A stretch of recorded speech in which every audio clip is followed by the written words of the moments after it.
old are these guys? So both of them are 12, Huh. 12-year-olds, and these both come from Agrani. So these are, I think, probably the last surviving pair of the Driftway dogs. They bought a pair from Australia, and then they bred them here. And this was the only litter that they could take out of that pair. Okay. I had the father with me for quite a number of years. So it starts off at around 6:15, where we actually feed them off. So the morning meal is a very simple dry food meal. Huh. And then it goes on for a walk. Then again, they actually get 4 walks a day. Huh. So it's split across. Then the afternoon is there. It's around 1 o'clock where they again go for a walk. Huh. That's prior to that. There's a small meal of eggs. Huh. Boiled eggs are given to them. Huh. Where we actually give them organic red rice, coconut oil, and any meat. So usually we circulate the meat. So it's chicken one day, it's lamb the other day, and it's sardines. So we split them across, along with steamed vegetables. So it's usually pumpkin and sweet potatoes that we steam. And we have coconut oil. Me being from Kerala, I really believe in the benefits of organic coconut oil. In a We day? feed them thrice. Thrice in a day? Yes, we feed them thrice. The dry food is minimal. So I don't rely much on dry food in terms of giving them the right nutrition and things. I prefer more on a organic diet for them. And probably that's another reason why these guys, even at 12, can run. I picked her up as an adult from Agrani. So they were planning on giving away all their labs. So they first thought of me because I think out of the whole litter, this was the one dog that did maximum winning. Oh, this guy is a winner. This guy is a champion. All of them are champions. Acha. And they all completed their titles within maybe 1 or 2 shows at the max. And when did it start? When they started to go for shows? I started, his first show was when he was 11 and a half months. He was a few days shy of a year. So he started off by winning Gundog Best Puppy in Ooty, I still remember. That was my first exposure to shows. You went to the show? Yeah. Do you handle dogs? Yes. Do you do that in the ring? Yes, I do. Okay. So it's only off late, probably the last 2 or 3 shows where I haven't. I truly enjoy handling. How did that start? Did you get any training? Did you? Yes, one Mr. Sitaram. He's been an amazing mentor to me. Along with him, there's Mr. Preetham. So both of them have been quite, I would say, there's been a lot of influence by them. And they have actually given me a lot of guidance in terms of, how to show and things. In fact, I did get trained formally under Sitaram. Handlers here are not as perfectly professional as the ones outside, but somewhere Outside along where? Where do you think handlers are professional in the country? Not in our country at all. Definitely not India. But I do feel there is some amount of professionalism coming in now. There is some amount now. But unfortunately, I don't know whether it's the structure of the shows or what, but I see handlers not being able to do justice to the dogs that they show. They do take on many assignments for a single show. So I do know handlers who show up to 6-7 dogs in a show. And if there's a dog that's winning, it's winning on its own merit. But the moment I knew I'm working and I'm going to be in the city for a while at least, I just went ahead and picked a dog.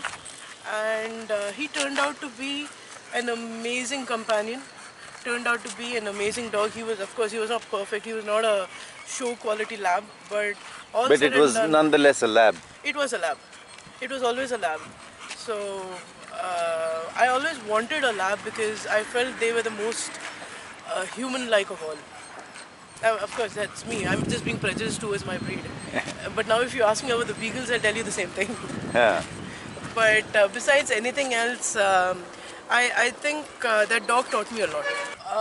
Primarily, it taught me that, getting a pet was not something that was to be laughed at, because your pet is like a child.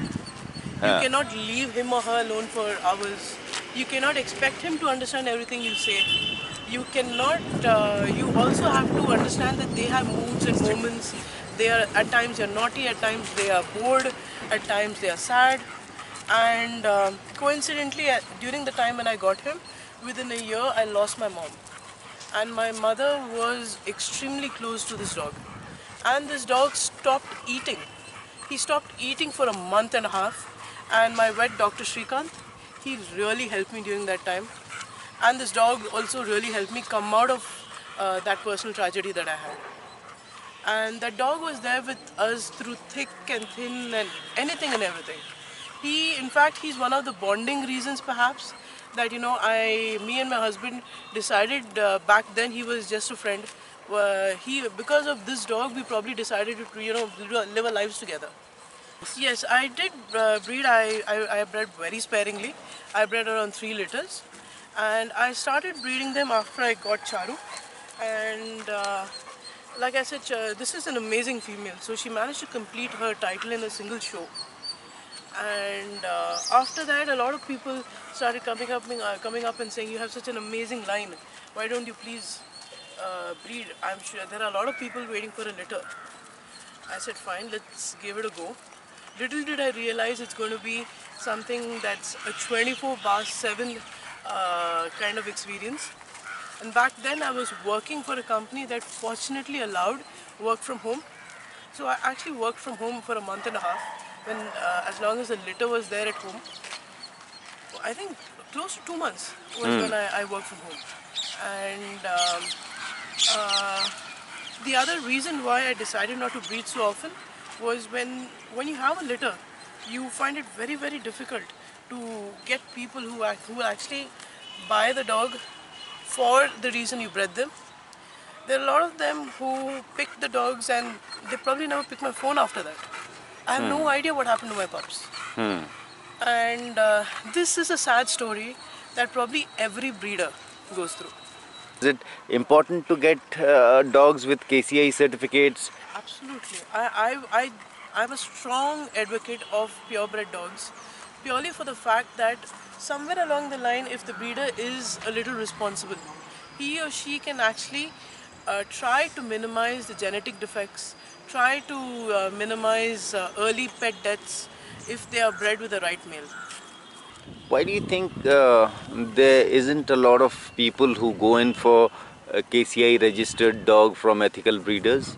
The And answer is very, very simple. However ethical you are, you would price it a little bit on the slightly higher end because you have taken that much care. Like I said, 60 days of no sleep around the clock. 60 days and Bangalore being a city, metro city, very, very difficult to get help. It's not easy.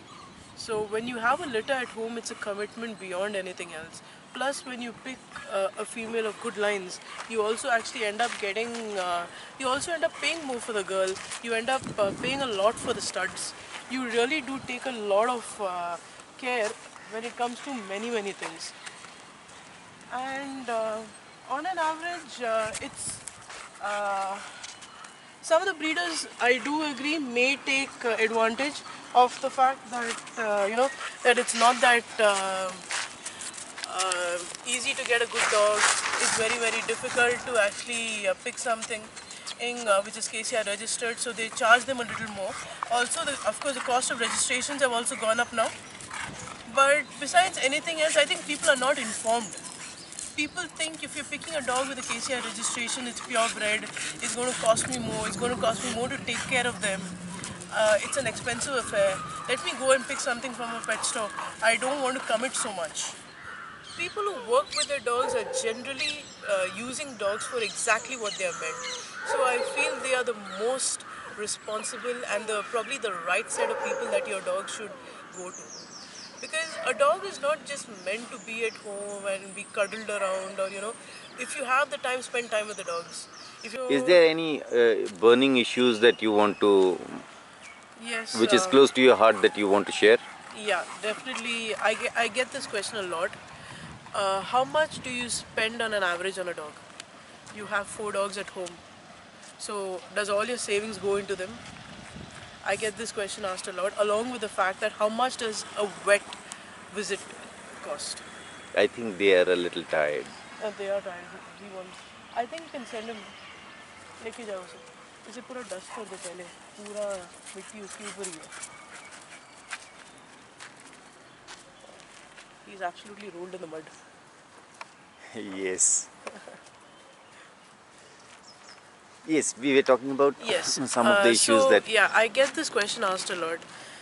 So I would like to tell everybody it's not really that expensive having a dog. It again depends on whether you want to say I'm going to feed them only dry food. There are some brilliant dry foods in the market. I wouldn't say no to that. But at the same time, somewhere along the line, I don't know whether it's absolutely healthy for my dog. I don't know what goes in that food. Of course, brands, everything are there. So I feel a good healthy balance of a diet will also ensure that your dog's wet expenses come down a lot. People very often expect this. You think a well-bred dog has less health problems, goes less to the vet? I would say a well-bred and looked after dog. It's not enough that you have an amazing dog, but if you are not ready to put in the effort to take care of him or her, he or she is going to fall sick. It's the same thing with a baby. You have a perfectly healthy baby born to you. Does that mean that baby never falls ill? No. Right. So it's up to us how we bring up the immunity. It's up to us how we take care of other aspects. So it's not just food, you need the right exercise. You need the right mix of, grooming. If you over-groom them, which is absolutely not necessary, you're just stressing out the dog. But at the same time, if they're comfortable enough and they look neat, plus the skin is healthy, the coat is shining, then you know you're doing a great job. So that's a question I get asked a lot, and it's a heads up for everybody who's planning a new dog or who already has a dog. How? When people plan for a new dog, there's certain inhibitions that they have regarding availability of vets, availability of boarding centers, of trainers, of health facilities, of food. Do you think this country has enough of that, or? No, I feel the number of vets here are very few. I would say practicing vets. We have good veterinary colleges around. We have thousands of students passing out all over the country every year. I have no idea where they go because I hardly see any new vets practicing. It's the same old people. I don't see new clinics coming up. Even if I do see a clinic coming up and I go there, I see it's extremely shoddy. It's not great. So either we are lacking in education, somewhere along the line we're not getting the right candidates for this particular medical field, or they don't have the right equipment to be able to be good doctors. I do understand that medical equipment is very expensive, but maybe better support from the government will really help. Okay. It was very nice talking to you, Divya. Thank you so And much, Rajesh. hopefully we'll catch up soon. Sure.